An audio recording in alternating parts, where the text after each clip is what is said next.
हम सबको अपनी शुभकामनाएं देंगे माननीय मुख्यमंत्री महोदय जी।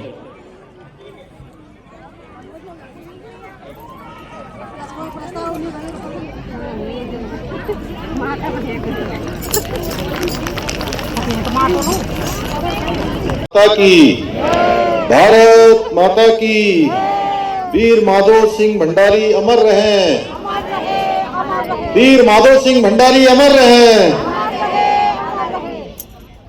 वीर माधो सिंह भंडारी स्मृति मेले के अवसर पर मंच पर आसीन अभी आप जिनको सुन रहे थे, हमारे इस देवप्रयाग विधानसभा के बहुत ही लोकप्रिय जुझारू कर्मठ और युवा विधायक मेरे छोटे भाई विनोद कंडारी जी, जिला पंचायत की अध्यक्ष बहन सोना सजवाण जी, भारतीय जनता पार्टी के जिला अध्यक्ष भाई राजेश नोटियाल जी, मेला अध्यक्ष देवेंद्र बलूनी जी, प्रमोद पवार जी, नगर अध्यक्ष कीर्ति नगर विकास मेहरा जी, शशि ध्यानी जी, सुरबीर सिंह सजवाण जी, कैलाशी आरबी जी, विजय राम गोदियाल जी, नरेंद्र कुमार जी, मेहरबान सिंह रावत जी, श्री गोविंद सिंह रावत जी, जेपी चंद जी, अंकुर रावत जी, ममता देवी जी, जो अभी देवप्रयाग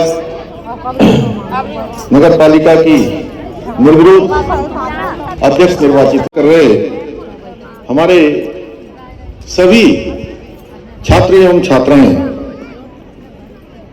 सरकारी हमारे सभी विभागों से आए हुए सभी विभागों के प्रतिनिधिगण जो आज यहाँ पर इन स्टॉलों के माध्यम से अपनी सहभागिता कर रहे हैं, और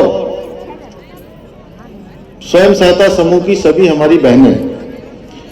मैं सबसे पहले तो आज आप सबके द्वारा जो इस विशाल संख्या में यहाँ पर इस मेले में प्रतिभाग किया गया है, मैं आप सबका हृदय की गहराइयों से आप सबका स्वागत करता हूं, आप सबका अभिनंदन करता हूं। आप सबने मेरा स्वागत किया, मैं भी दोनों हाथ जोड़कर सर झुकाकर आप सबको प्रणाम करता हूं। आज के इस अवसर पर मैं देवभूमि उत्तराखंड के महान सपूत वीर शिरोमणि माधो सिंह भंडारी जी के अद्वितीय बलिदान, साहस और उनके ऐतिहासिक योगदान को भी आज के इस अवसर पर सत सत नमन करता हूं। हम सभी लोग इस मेले में प्रतिभाग करने से पहले उनके स्मारक पर उनको नमन करके यहां पहुंचे हैं।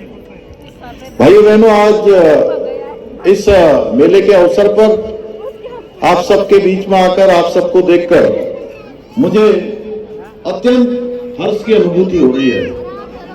ये मेला कोई सामान्य मेला नहीं है, जिसको हमारे विधायक जी के प्रयासों से लगातार प्रसिद्धि मिल रही है, लगातार ये मेला अपना विस्तार रूप ले रहा है, बल्कि ये मेला हमारे वीर माधो सिंह भंडारी जी के अद्वितीय पराक्रम, उनके ऐतिहासिक नेतृत्व और उनकी वीरता को समर्पित एक विशिष्ट त्योहार है, एक उत्सव है।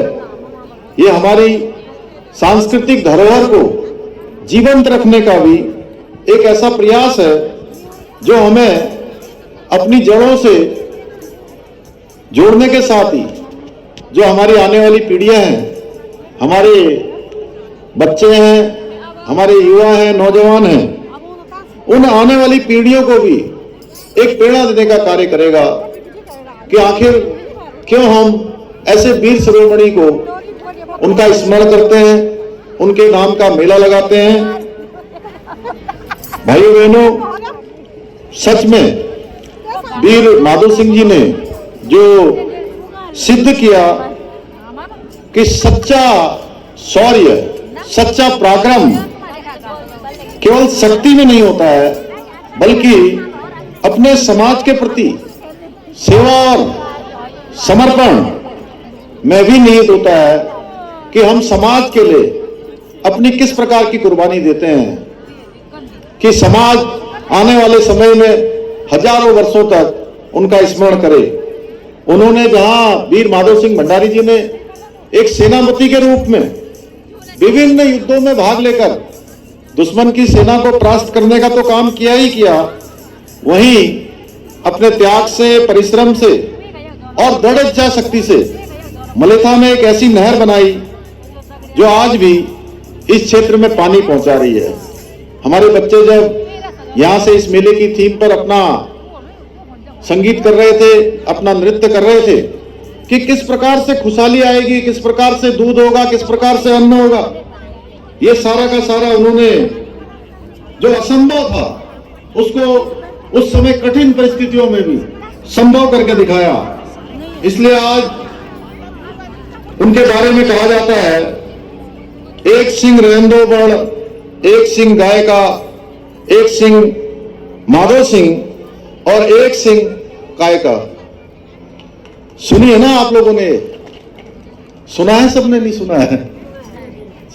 ये लोकगीति है, जरा जोर से जोर से बोलिए, सुनी है कि नहीं सुनी है? चलिए, बहुत अच्छा। भाइयों बहनों, वीर माधव सिंह भंडारी जी ने अपने क्षेत्र की खुशहाली के लिए मेहनत से, लगन से, दृढ़ इच्छा शक्ति से, अपने परिश्रम से, त्याग से जो हमको मार्ग दिखाया था, जो एक रास्ता दिखाया था, आज हमारी सरकार भी उसी मार्ग पर चलकर प्रदेश के चहुमुखी विकास को सुनिश्चित कर रही है। आज प्रदेश के अंदर एक कोने से लेकर दूसरे कोने तक, आज शिक्षा के क्षेत्र में, स्वास्थ्य के क्षेत्र में, सड़क, पेयजल, हवाई कनेक्टिविटी सहित सभी महत्वपूर्ण क्षेत्रों में आज हर प्रकार से इनके इंफ्रास्ट्रक्चर को मजबूत किया जा रहा है। जगह जगह पर निर्माण कार्य कराए जा रहे हैं। इसके साथ ही विभिन्न योजनाओं के माध्यम से आज प्रदेश के प्रत्येक नागरिक के जीवन स्तर को बेहतर बनाने की दिशा में भी अनेक कार्य किए जा रहे हैं, अनेक निर्णय लिए जा रहे हैं। इसी क्रम में देवप्रयाग संगम पर श्रद्धालुओं के लिए 2 पुलों का निर्माण किया गया है, जिससे यात्रा में किसी भी प्रकार की कठिनाई न हो। विधायक जी लगातार इस काम के लिए प्रयासरत रहते थे। दुर्घटनाओं में कमी लाने के लिए आज पूरे प्रदेश के अंदर सड़क सुरक्षा सुनिश्चित करने के लिए जहां काम हो रहा है, वहीं जनपद टिहरी में 170 किलोमीटर के क्रॉस बैरियर का निर्माण किया जा रहा है, जिससे कि हमारे वाहन चालकों को और वाहन में बैठने वालों को, यात्रा करने वालों को उनकी सुरक्षा सुनिश्चित की जा सके। दैवीय आपदा से क्षतिग्रस्त मोयाल गांव में त्वरित कार्रवाई करते हुए 3 दिनों के भीतर 18 मीटर का बैली ब्रिज भी स्थापित किया गया है। पर्यटन और इको टूरिज्म को बढ़ावा देने हेतु चंबा मसूरी मोटर मार्ग पर थानधार कौडिया इको टूरिज्म जोन विकसित किया जा रहा है, जो निश्चित रूप से आने वाले समय में हमारे इस क्षेत्र में रोजगार को बढ़ावा देगा, व्यापार को बढ़ावा देगा। एक और जहां टिहरी झील में साहसिक पर्यटन को प्रोत्साहित करने के साथ ही झील के चारों ओर रिंग रोड का निर्माण भी किया जा रहा है, वहीं दूसरी ओर हमारी सरकार द्वारा पलायन को रोकने के लिए प्रदेश में नौकरियों का सृजन करने के साथ ही स्वरोजगार को बढ़ावा दिया जा रहा है। और मैं नमन करना चाहता हूं अपनी मातृशक्ति को, अपनी माताओं बहनों को, जो आज बहुत सारे स्वयं सहायता समूह के माध्यम से अनेक रोजगार और स्वरोजगार के अवसर सृजन कर रहे हैं, जहां अपनी आजीविका को बढ़ा रहे हैं, रोजगार को बढ़ा रहे हैं, वहीं अनेक लोगों को आज रोजगार देने का काम भी कर रहे हैं। आज हमारी बहनों के द्वारा जो उत्पाद बनाए जा रहे हैं, उसकी मांग आज पूरी दुनिया में और देश के अंदर होने लगी है। अच्छे ब्रांड बनाए जा रहे हैं, अच्छे उत्पाद बनाए जा रहे हैं, चाहे वो सिलाई बुनाई के हो, चाहे वो खाने के हो, चाहे हस्तशिल्प के क्षेत्र में हो। हर क्षेत्र में आज एक नया कीर्तिमान स्थापित हो रहा है। लोगों की आजीविका बढ़ाने के उद्देश्य से हमने दुग्ध उत्पादन के क्षेत्र में, मधु उत्पादन के क्षेत्र में, कृषि, बागवानी, सुगंधित पौधों एवं फूलों की खेती हो या होम स्टे हो, इन सभी को बढ़ावा दिया जा रहा है। किसान भाइयों को समृद्ध बनाने के लिए, सदृढ़ बनाने के लिए, उनको मजबूत करने के लिए हमने 3 लाख रुपए तक का ऋण बिना ब्याज के दिए जाने का प्रावधान किया है। आप लोगों को जहां मैं देख रहा हूं, इस पूरे आज इस महोत्सव में बड़ी संख्या में हमारी बहनें यहां आई हुई हैं। मैं देखूं तो इसमें से कम 70 से 80% संख्या माननीय विधायक जी हमारी बहनों की है। और मुझे आप सबको बताते हुए खुशी हो रही है कि आज प्रदेश के अंदर हमने 1 लाख बहनों को लखपति दीदी बनाने में सफलता प्राप्त की है। हमारे प्रधानमंत्री जी ने जो लखपति दीदी योजना प्रारंभ की है, इसके साथ ही हमारी सरकार द्वारा जो हाउस ऑफ हिमालय ब्रांड जो लॉन्च किया था, उसके माध्यम से आज हमारे उत्पादों को विश्व के कोने कोने तक पहुंचाया जा रहा है। वहीं दूसरी ओर मैं आप सबको बताना चाहता हूं, सख्त नकल विरोधी कानून लागू कर हमने नकल माफियाओं पर शिकंजा कसने का काम किया है। गरीब माता पिता के बेटे बेटियों को जो न्याय नहीं मिल पाता था, इंसाफ नहीं मिल पाता था, उनकी प्रतिभा और क्षमता के साथ अन्याय होता था, पारदर्शिता के साथ परीक्षा नहीं होती थी, भाइयों बहनों, हमने उसको पारदर्शिता से परीक्षा करवाने और उनकी प्रतिभा क्षमता के साथ न्याय करने के लिए सख्त नकल का कानून लागू किया, जिसका परिणाम हुआ कि पिछले सालों में 3 सालों में हमने लगभग 19,000 से भी ज्यादा हमारे प्रदेश के नौजवान भाई बहनों को आज नौकरी देने का भी काम किया है। उनको नौकरी में जो है उनको चयन का अवसर मिला है। दंगा रोधी कानून बनाया है। लैंड जिहाद और थूक जिहाद जैसी जो घृणित मानसिकता है, उसके खिलाफ भी हमने कड़ी कार्रवाई सुनिश्चित की है। देवभूमि के मूल स्वरूप को बनाए रखने के लिए इसके साथ कोई छेड़छाड़ न करे, हमने वो सारे सख्त कदम उठाए हैं भाइयों बहनों। चाहे वो प्रदेश के अंदर अतिक्रमण हटाना हो, हमने 5,000 एकड़ से भी ज्यादा जमीनें इस अतिक्रमण से मुक्त कराने का काम किया है। कहीं पर पीली चादर, कहीं पर नीली चादर, कहीं पर हरी चादर चढ़ाकर जो सरकारी जमीनों को कब्जाने का एक सुनियोजित षड्यंत्र चल रहा था, उस षड्यंत्र को पूरी तरह से बेनकाब करने का काम किया है। यह अभियान हमारा आगे भी चलता रहेगा। इसके साथ साथ आप सब लोगों ने हमें अवसर दिया 2022 में हमारे प्रधानमंत्री आदरणीय मोदी जी के नेतृत्व में और उनके मार्गदर्शन में हम उत्तराखंड की देवभूमि के अंदर देवतुल्य जनता के समक्ष एक संकल्प लेकर गए कि पूरे देश के अंदर जो एक लगातार मांग उठती रही कि सबके लिए एक समान कानून होना चाहिए। देश की आजादी के बाद से देश का संकल्प रहा है, हमारी पार्टी का संकल्प रहा है। भाइयों बहनों, एक गौरव देवभूमि उत्तराखंड को प्राप्त हो गया। हमने जो संकल्प और जो वायदा देवभूमि उत्तराखंड की जनता के साथ किया था, वो वायदा हम पूरा कर रहे हैं। हमने विधेयक बना दिया है जिसमें हमारे कंडारी जी ने भी वोट डाला है, इन्होंने भी उस विधेयक को पारित किया है और पूरी विधानसभा ने उस विधेयक को पारित कर दिया। और हमको ये गौरव देश के अंदर प्राप्त हो गया कि हम देश के पहले राज्य हैं जहां समान नागरिक संहिता का विधेयक लागू होकर अब जो है वो पूरी तरह से लागू होने वाला है। इसके साथ ही इतना ही नहीं, हमने अब जो प्रदेश में जमीनें खरीदने वाले बाहरी लोग हैं जो किसी प्रयोजन के लिए जमीनें खरीदते थे, लेकिन बड़े बड़े लैंड बैंक बना लेते थे, खूब जमीनें इकट्ठी कर लेते थे, भाइयों बहनों, उन जमीनों का दुरुपयोग कर रहे थे, उनकी भी हमने गहनता से जांच की है और कर रहे हैं।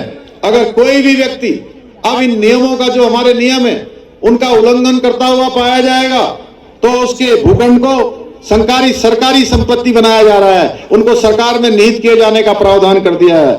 मैं आप सभी को विश्वास दिलाता हूं कि हम बहुत जल्द देवभूमि उत्तराखंड की जनभावनाओं के अनुरूप एक सख्त भू कानून लाकर राज्य के मूल स्वरूप के साथ खिलवाड़ करने वालों के खिलाफ भी कड़ी कार्रवाई सुनिश्चित करेंगे।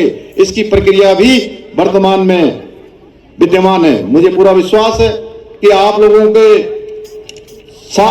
का साथ और आप लोगों का आशीर्वाद इसी प्रकार मिलता रहेगा और हम सभी जो हमारा एक विकल्प रही संकल्प है कि उत्तराखंड को हिंदुस्तान का श्रेष्ठ राज्य बनाना है, उत्तराखंड को देश का अग्रणी राज्य बनाना है, उत्तराखंड हिंदुस्तान के आदर्श राज्यों में शामिल हो, उस मूल मंत्र के साथ प्रदेश को अग्रणी राज्य बनाने में हम सभी अवश्य सफल होंगे।